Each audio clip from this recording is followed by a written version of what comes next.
आप सबों को जय मसीह की मेरे प्रियो। और मैं धन्यवाद देता हूं कि एक विषय जो हमारे बीच में निकल करके आया, मसीही जीवन, मन फिराव का जीवन। लेकिन उसके बाद में दादू ने प्रैक्टिकल लाइफ के बारे में एक बात बताया कि जब कभी हम कहीं छूट जाते हैं, जब कभी हम, एक गीत है ना कि जब क्रूस का भार तुम्हें असहनीय जान पड़े, तो मसीही जीवन जैसा बहुत लोग जीते हैं और ऊपर से दिखाई देता है वैसा बिल्कुल भी नहीं। बहुत लोग बहुत बड़े धोखे में है कि मसीही जीवन क्या चीज है। मैं नहीं बोलता कि मैं मसीही जीवन में एकदम से एक्सपर्ट हूं, परंतु जो मैंने अपने प्रैक्टिकल लाइफ में देखा है वो टोटली थ्योरिटिकल से और थ्योरी लाइफ से डिफरेंट है। जिसको मैं जानता था कि क्रिसमस है, ईस्टर है, गुड फ्राइडे मना लेना, उसके बाद में संडे चर्च पहुंच जाना, मसीह जीवन ऐसा तो नहीं है, इतना मैं जान गया। मसीही जीवन प्रतिदिन का जीवन है। और लिखा है कि मेरा धर्मी जन विश्वास से जीवित रहेगा। एक चीज जो मैंने इन दिनों सीखा परमेश्वर पिता से, उनके आत्मा के द्वारा, वो ये है मेरे प्रियो, विश्वास ऐसा होना चाहिए कि जिन वस्तुओं को आप देख नहीं रहे हैं, जो चीजें आपके जीवन में दिखाई। मेरी आवाज आ रही है आपको? इंटरनेट कनेक्शन थोड़ा अनस्टेबल है, मैं आशा करता हूं कि अब मेरे आवाज आ रहा होगा आपको। तो मेरे प्रियो, मसीही जीवन बोलने से अब्राहम से जो वाचा बांधी गई थी वो अनंत काल की वाचा है, एन एवरलास्टिंग कवनेंट। और मैं बार बार, प्रभु मुझे इन दिनों बोल रहे हैं कि वाचा पे ध्यान दो। वाचा, बिना वाचा के मैं किसी से बात नहीं करता, वो मेरा नहीं है वाचा। आप देख रहे हैं कि प्रभु मुझे दिखा रहे थे कि इब्रानियों में लिखा है कि वो स्वर्गदूतों को नहीं परंतु अब्राहम के संतान को संभालता है। और प्रभु यीशु मसीह ने एक पिक्चर भी दिखाया। प्रभु मुझसे इन दिनों, जब वो मुझे सिखा रहे थे अपने आत्मा के द्वारा, उन्होंने मुझे एक पिक्चर दिखाया कि जब वो धनवान और लाजर के बारे में बात करते हैं तो आप देख सकते हैं कि उन्होंने स्वर्ग में परमेश्वर पिता को नहीं दिखाया, स्वर्गदूतों को नहीं दिखाया, किसी को कुछ नहीं दिखाया, अब्राहम को दिखाया। लाजर अब्राहम की गोद में है। यीशु मसीह कुछ बताना चाह रहे हैं कि स्वर्ग में वहां जो वाचा वाले हैं, जो परमेश्वर पिता के हैं, जो यीशु मसीह के हैं, वो अब्राहम की संतान से हैं। और अब्राहम बोलने से मैं आज आपको कोई नया कॉन्सेप्ट नहीं, परंतु जो दादू ने बताया उसको थोड़ी सी बात गहराई में रखना चाहूंगा, ताकि मैं और आप जो गहराई में जा रहे हैं उसके वचन को अब हम थोड़ा सॉलिड फूड खाने वाले बने, है ना, सॉलिड फूड खाने के लिए। और इसीलिए मैं आपसे निवेदन करूंगा, आप उत्पत्ति की पुस्तक 17 अध्याय निकालें और इसमें मनन करिएगा। उत्पत्ति 15 निकालें, 17 नहीं, 15। उत्पत्ति 15 अध्याय। और जब परमेश्वर पिता ने अब्राम से, मैं फिर से नाम में फोकस करूंगा, अब्राम और अब्राहम, तो अब्राम से जब ये वाचा बांध रहे थे परमेश्वर पिता, तो इन्होंने जब कहा कि जो मैं तुझे बहुत बड़ा बनाऊंगा, 15 के 1 में आप पढ़ेंगे तो लिखा है, इन बातों के पश्चात यहोवा का यह वचन दर्शन में अब्राम के पास पहुंचा, हे अब्राम मत डर, तेरी ढाल और तेरा अत्यंत बड़ा प्रतिफल मैं हूं। और उसके बाद में जब वो आगे बोल रहे थे तो लिखा है, अब्राम ने कहा, हे प्रभु यहोवा, मैं तो निर्वंश हूं और मेरे घर का वारिस यह दमिश्की वासी एलियाजर होगा, अतः तू मुझे क्या देगा? और अब्राम ने कहा, मुझे तो तूने वंश नहीं दिया, और क्या देता हूं कि मेरे घर में उत्पन्न हुआ एक जन मेरा वारिस होगा। तब यहोवा का यह वचन उसके पास पहुंचा, यह तेरा वारिस न होगा, तेरा जो निज पुत्र होगा वही तेरा वारिस होगा।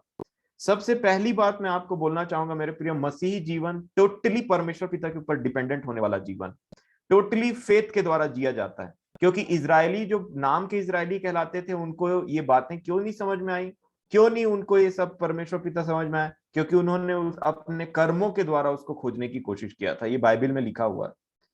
और इसीलिए आप देखेंगे कि कभी कई बार हम जब मसीह जीवन जीते हैं तो हमारा पूरा स्ट्रेंथ जब खत्म हो जाता है और तब हम परमेश्वर पिता से प्रार्थना करते हैं, प्रभु हम किसी चीज के योग्य नहीं, तब परमेश्वर पिता काम करते हैं। इसीलिए अब्राम और सारा के उन वर्षों को परमेश्वर पिता ने पार करा दिया जिसमें वो अपने शक्ति से बच्चा उत्पन्न कर सकते थे। और वो हेल्पलेस बना दिया अब्राम को, हेल्पलेस बना दिया सारा को। जो सारे थी बोलना चाहूंगा मैं, चाहे वो सारा हो चाहे अब्राहम हो, दोनों हेल्पलेस थे बच्चा पैदा करने के लिए, और परमेश्वर पिता के सामर्थ्य के बिना कुछ नहीं कर सकते थे। मसीही जीवन यहीं से स्टार्ट होता है मेरे प्रियो। जब मैं और आप कुछ कर सकते हैं तो लिखा है वो मनुष्यों के हाथ की सेवा लेता ही नहीं, ना किसी को घमंड करने का अवसर दे। इसीलिए जब हम टूट करके एकदम नीचे चले जाते हैं, बोलते हैं प्रभु ये तो पॉसिबल ही नहीं है, ये तो ऐसा हो ही नहीं सकता, हम तो ये चीज कर ही नहीं सकते। परमेश्वर पिता बोलते हैं विश्वास है तो मैं करवाऊंगा, नहीं विश्वास है तो विश्वास को सिखाते हैं पहले। और इसलिए मेरे प्रियो पूरा नया नियम और यीशु मसीह के जो वंशावली, पूरा विश्वास के द्वारा हम धर्मी ठहरते हैं, कार्य बाद में आता है। और यहाँ पे आप देख सकते हैं जब वो पूरे बातों को बोल रहे थे, मैं जल्दी से इसको फास्ट फॉरवर्ड करूंगा, आप जरूर पढ़िएगा इन अध्याय को, हमारे पास समय नहीं है इसीलिए मैं जल्दी बढ़ूंगा आगे। उन्होंने कहा कि एक काम करो, मैं जो वो बोले कि मैं कैसे जानूं, अब्राहम बोले कि मैं कैसे जानूं परमेश्वर पिता। तो परमेश्वर पिता ने कहा, 8 वचन में क्या लिखा है, उसने कहा हे प्रभु मैं कैसे जानूं कि मैं इसका अधिकारी होऊंगा। अब्राहम बोलते हैं, तो परमेश्वर पिता बोलते हैं मेरे लिए 3 वर्ष की एक कलौर और 3 वर्ष की एक बकरी और 3 वर्ष का एक मेढ़ा और एक पंडुकी और कबूतर का एक बच्चा ले। इन सबों को लेकर उसने 20 से 2 टुकड़े कर दिया और टुकड़ों को आमने सामने रखा, पर चिड़ियों को उसने टुकड़े नहीं किया। ये अब वाचा की तैयारी हो रही है मेरे प्रियो, परमेश्वर पिता वाचा बांधने जा रहे हैं। बहुत अनमोल बात है यहाँ पे, जो युग युग की वाचा बंधने जा रही है वहां पे ये काम चल रहा है। और उन्होंने ऐसा कहा इनको काट और आमने सामने फेस टू फेस रख दे, परंतु चिड़ियों को नहीं काटना। और जैसे ही हम बलिदान करते हैं अपने आप को, रोमियो में क्या लिखा है, अपने आप को जीवता और परमेश्वर को भावता हुआ बलिदान चढ़ाओ। जैसे ही हम अपने आप को टुकड़े टुकड़े करते हैं ना, जैसे ही हम परमेश्वर पिता से वाचा बांधने के लिए जाते हैं, क्या आता है 11 वचन, उसने टुकड़े टुकड़े कर दिए। क्या है, जब मांसाहारी पक्षी लोथों पर झपटे तब अब्राहम ने उन्हें उड़ा दिया। मांसाहारी पक्षी, वाचा और अब्राहम का, अब्राहम में ट्रांजिशन के बीच में जब वो जो अपने आप को, वो जो बलिदान चढ़ा रहे थे जिसके बीच से परमेश्वर पिता पार होने वाले थे, क्या आया, मांसाहारी पक्षी। और आप इस बात को याद कर सकते हैं यीशु मसीह ने क्या कहा नए नियम में, जहां लोथ होते हैं वहां गिद्ध इकट्ठा होते हैं। आप देख सकते हैं कनेक्शन, जहां लोथ होता है वहां गिद्ध इकट्ठा होता है। कनेक्शन तो बहुत बड़ा है, प्रभु मेरी और आपकी सहायता करे इन दिनों इस चीज को समझने के लिए। पर मैं आपको बताना चाहता हूं मसीही जीवन में जब हम जीते हैं तो यहाँ पे क्या लिखता है, क्या हुआ 12 वचन में देखिए, वाचा के टाइम में लिखा है जब सूर्य अस्त होने लगा तब अब्राम को भारी नींद आई और देखो अत्यंत भय और महाअंधकार ने उसे छा लिया। तब यहोवा ने अब्राम से कहा यह निश्चय जान कि तेरे वंश पराए देश में परदेशी होकर रहेंगे और उस देश के लोगों के दास हो जाएंगे और वे उनको 400 वर्ष तक दुख देंगे। जैसे ही वाचा की बात आती है, जैसे ही परमेश्वर पिता के पीछे चलना स्टार्ट करते हैं, एक बहुत बड़ा अंधकार, एक बहुत बड़ी मृत्यु का घोर अंधकार, वो तराई से हमको गुजरना ही पड़ता है, हर एक मसीह को गुजरना पड़ता है। इसीलिए जब आप देखें कि आप कभी भी अपने आप को एक ऐसे परिस्थिति में पाए, जैसा कि दादू बोल रहे थे कि बहुत ही ऐसी परिस्थिति आ जाती है हमारे बीच में जहां पे हम को लगता है कि छूट जाएगा या फिर उसको असहनीय जान पड़ता है या फिर लगता है मसीह जीवन बहुत कठिन है, यहाँ पे विश्वास दिखाने का जरूरत है। क्योंकि हर एक अब्राहम के वंश पर, हर एक यीशु मसीह के फॉलो करने वाले के ऊपर में ये चीज जरूर आता है, एक अत्यंत दुख का समय जब आपके विश्वास को परखा जाएगा, मेरे विश्वास को परखा जाएगा। जब कुछ अच्छा नहीं चलता जीवन में मन में बहुत उथल पुथल चलते रहता है, उस समय क्या मैं और आप परमेश्वर पिता को प्रेस करेंगे?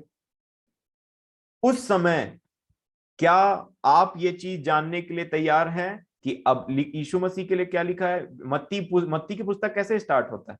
अब्राहम की संतान, दाऊद की संतान, यीशु मसीह की वंशावली। अब्राहम के साथ वाचा बांधा तो घोर अंधकार, दाऊद को राज्य देने से पहले उनके जीवन में घोर अंधकार। क्या बोलते हैं राजा दाऊद? जब मैं मृत्यु की घोर अंधकार, मृत्यु की तराई, है ना, valley of the shadow of the death, तो मृत्यु से भरी हुई घोर अंधकार, मृत्यु घोर अंधकार, ऐसे लग रहा है कि इससे कैसे निकलेंगे। आइए उस वचन को एक बार पढ़ें। भजन संहिता 23 में जब राजा दाऊद ने कहा, भजन संहिता 23 अध्याय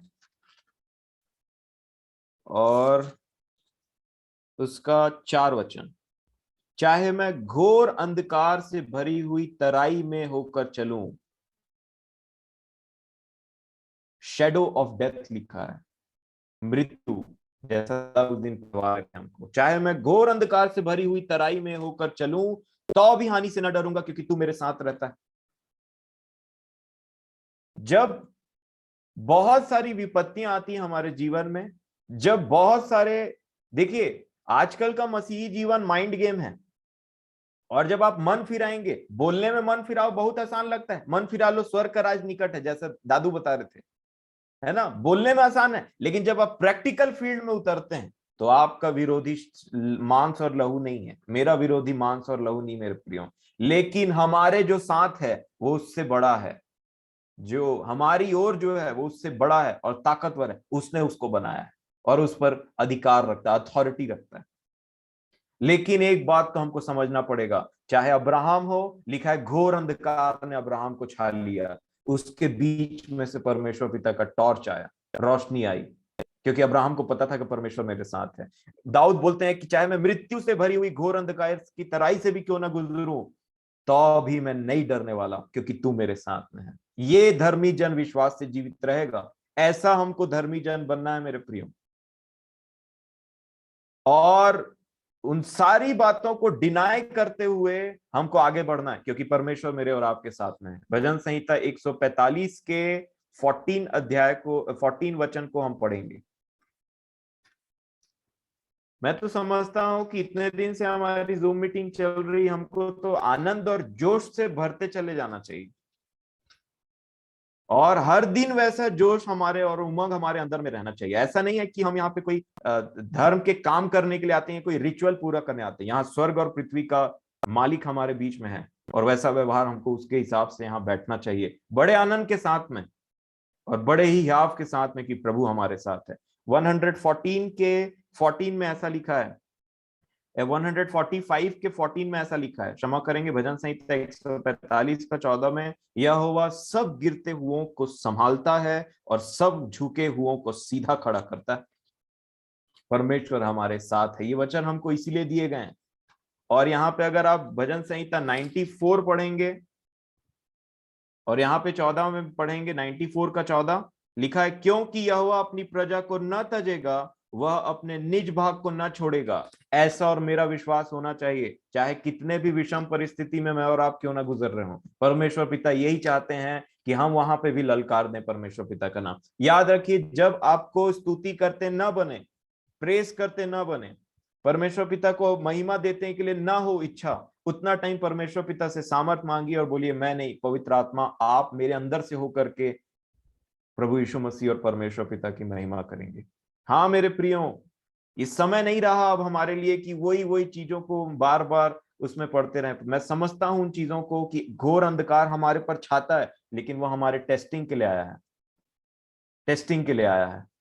दादू ने एग्जांपल लिया, वो जो वो क्या बोलते हैं उसको, पर्दा टाइप रहता है, उसको शेप देने से और उसको डायरेक्शन देने से, पाल, है ना, उसको डायरेक्शन देने से सब चीज बदल जाता है। एक ऐसी बात हुई थी, आज एक बात बोल करके मैं आज आपको उत्साहित करना चाहता हूं, ताकि आज आप बहुत अच्छे से जहां कहीं भी, क्योंकि मैं निश्चय जानता हूं बहुत से हमारे मेरे प्रिय ऐसे हैं जैसे दादू के ऊपर में वो चीज प्रकट हुआ, स्टेशन से स्टेशन में छूट गए, स्टेशन में छूट गए।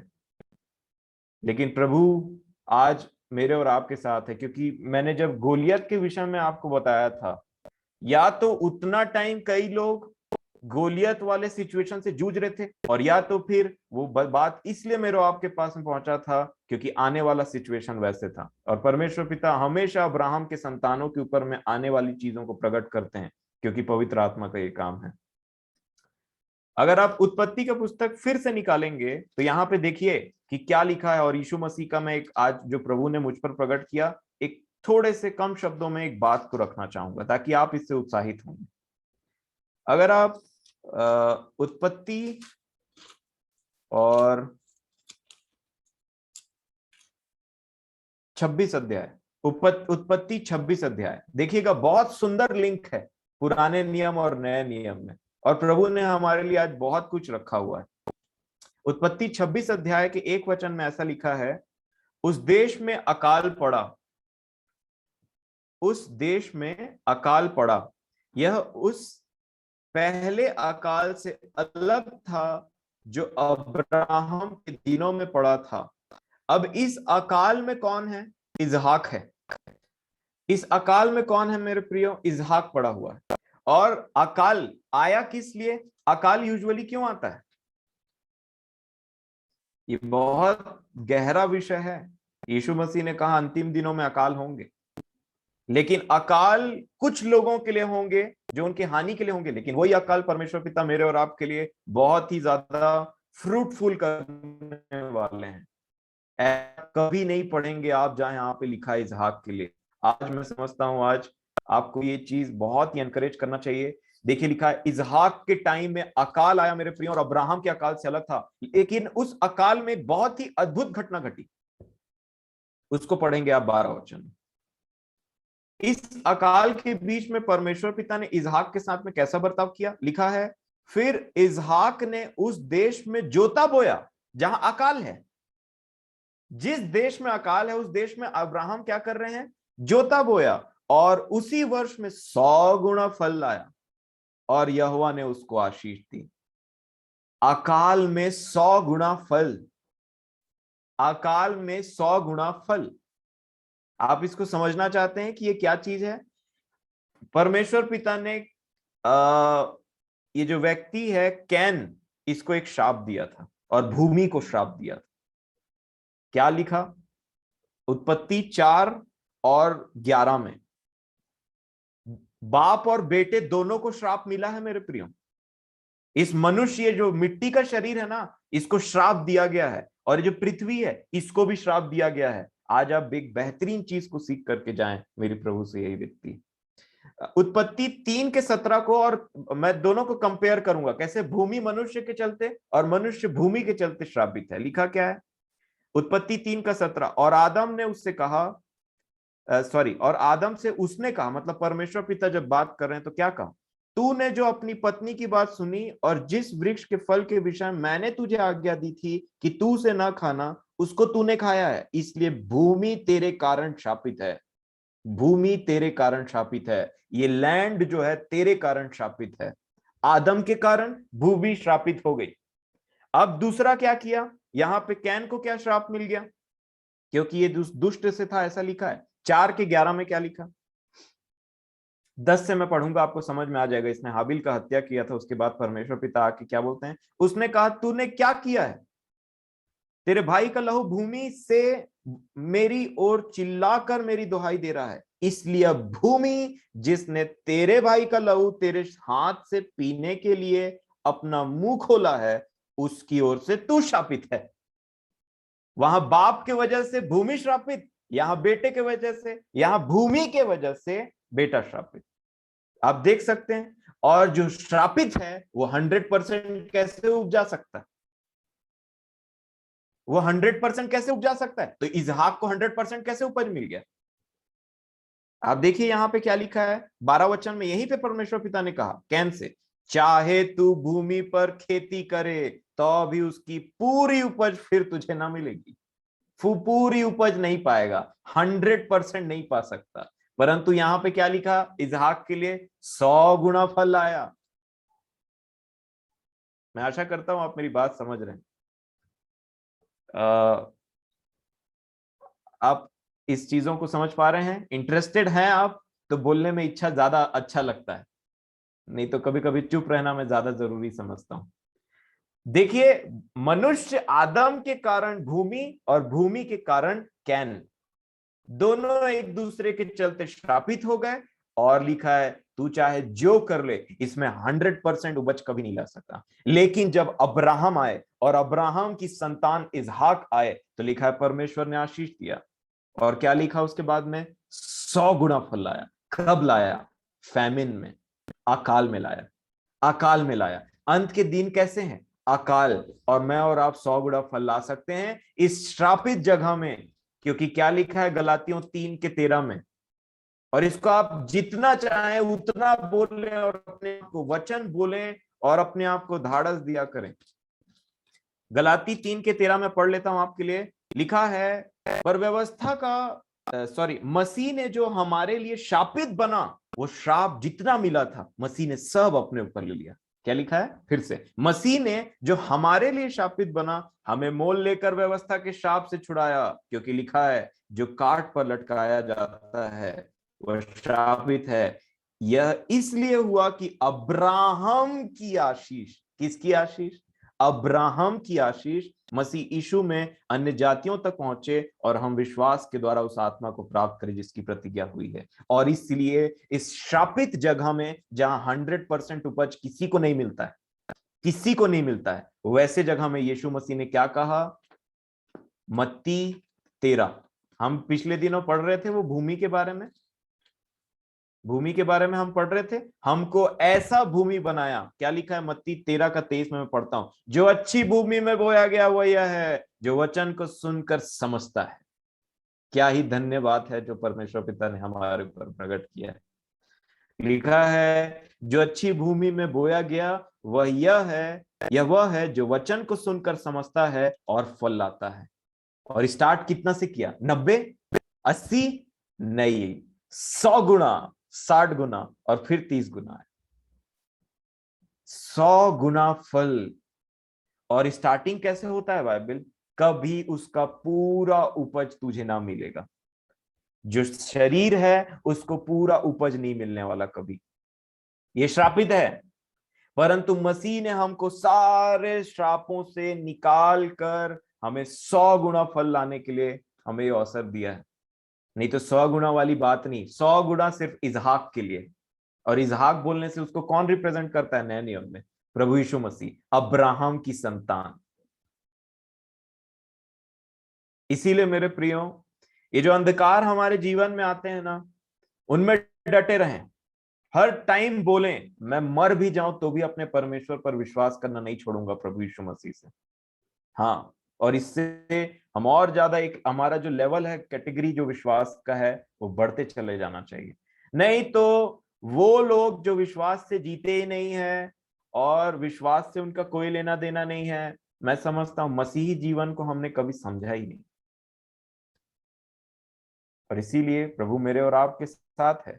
विषम परिस्थिति आती है हमारे सबके जीवन में, परंतु प्रभु साथ है। आप इस बात पर विश्वास करेंगे? यदि तू विश्वास करेगा तो देखेगा। और इसीलिए मैं आपको एनकरेज करना चाहता हूं इन सब बातों के लिए। 100 गुना फल लाने वाले बनने का अपॉर्चुनिटी है। 30 और 60 में नहीं रोका। बोला 30-60 लाते हो ठीक है, लेकिन स्टार्टिंग 100 से किया, 30 से नहीं। 100 गुना फल ला सकते हैं मैं और आप, और लाएंगे। तो प्रभु हमारी सहायता करे। और इन सब बातों के लिए मैं परमेश्वर पिता को धन्यवाद देता हूं। आपको एनकरेज करने के लिए मैंने समय निकाला है। इसीलिए अगर आप एनकरेज आगे भी होना चाहते हैं तो आपको भी इंटरेस्ट दिखाना पड़ेगा। नहीं तो कुछ बातों को मैं अपने अंदर ही रखने के लिए मजबूर हो जाता हूं कई बार, क्योंकि कई बार मुझे लगता है कि शायद इन बातों को समझे या ना समझे, या इंटरेस्टेड हो या ना हो, क्योंकि समझाना नहीं समझाना तो परमेश्वर पिता का काम है। तो इसीलिए मेरे प्रियो, उत्साहित रहें हर टाइम और खुश रहें परमेश्वर पिता में। प्रभु मेरे और आपके साथ में। जैसे दादू ने बहुत अच्छे से कहा, इतना बेहतरीन अपॉर्चुनिटी कभी नहीं मिलने वाला। और जब वाचा बांधा गया अब्राहम से तो क्या बोला? तुझे भी एक काम करना पड़ेगा, तेरे भी वंश को एक काम करना पड़ेगा। वाचा टू फेज है, टू वे है, एक ही तरफ नहीं। और इसीलिए प्रभु हमारे साथ हो और हम सबको आशीष दे। आमीन।